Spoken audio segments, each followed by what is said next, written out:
nilagay mo to sa labahan? Ikaw ha?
Guys, ang aking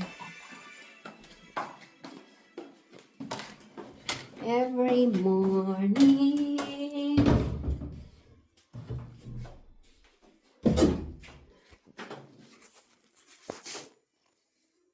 Natin sa salamin.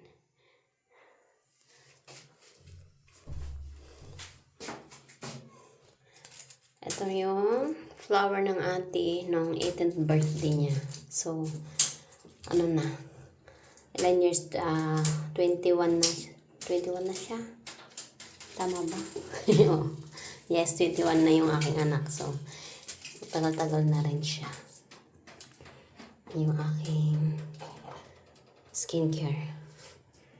Yung aking snake plants, guys, ayan o. Umuusbong na sila. May mga bagong petals na siya. So, pag ano na siya, pwede na ako mag-cut. Dito, pwede ko na siya i-cut. Then, i-cut ko kahit mga 3. Then, i-replant ko siya para magkaroon ng ugat. Tapos, magkakaroon siya ulit ng panibagong mga usbong. Ayan. Paano ba? Paano? Ganyan lang. Ayan. Diba? Tapos yung aking orchids, guys, tingnan mo. Ang bagal umusbong ng kanyang kuan. Ayan o.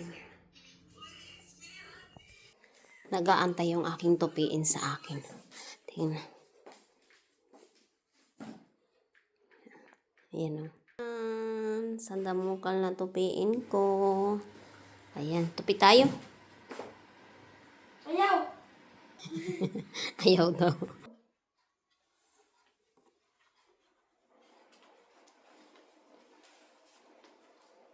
I am a hot potato.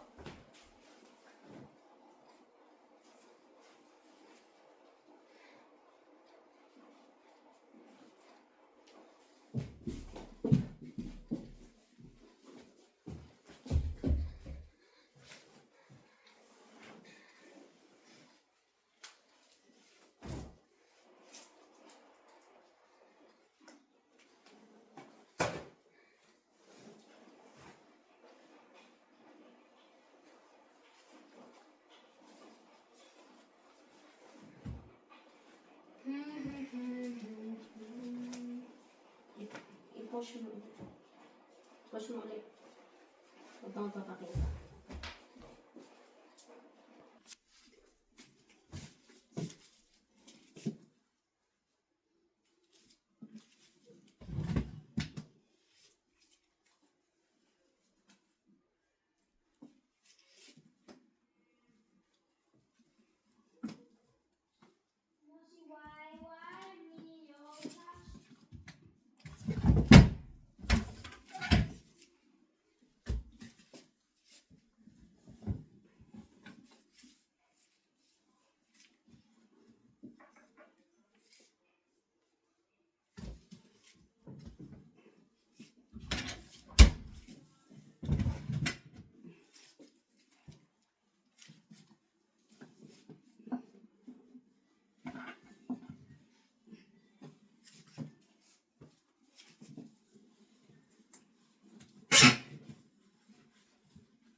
Grabe. Puno. Yung damitan ni Dylan. Halos hindi na magamit. Ito dito, puro t-shirt. Polo shirt. Kaso madalang niya to gamitin. Kasi mostly ang mga ginagamit niya, mga long sleeve na ganito. So, wala na akong mapaglagyan. Puno na sila. Punong-puno. Lahat. Ito dito yung kanyang pansimba at panlakad nakahiwalay. So, masyado akong kahapon, nagpagal din ako magtupi kasi pag siya nangunguha ang kalat. Ayan. Tapos pag nag-school siya, gusto lang niya jogging pants. Ayaw niya nagpapantalon. Kaya, jogging pants yung mga short, hindi niya to nagagamit kasi pang summer lang. Ayan. Ito yung mga pang school niya to. Tapos kung kusama siya sa amin mga grocery. Ayan. And then, ito yung kanyang ang hirap buksan. May bumitin. Ano nangyari? Ito yung mga undies niya to. Nakalagay sa isang para hindi makalat. Mga socks, undies. Tapos ito mga pantulog niya. Ayan. Tapos ito ng mga wall niya naman to. Pag pumapasok sa school. Ito yung bago siya mag-jacket. Ito yung sinusuot niya. So, yung iba, pinamigay na namin dito sa African na katrabaho ng mister ko. Kasi hindi naman niya masusuot lahat. Yan.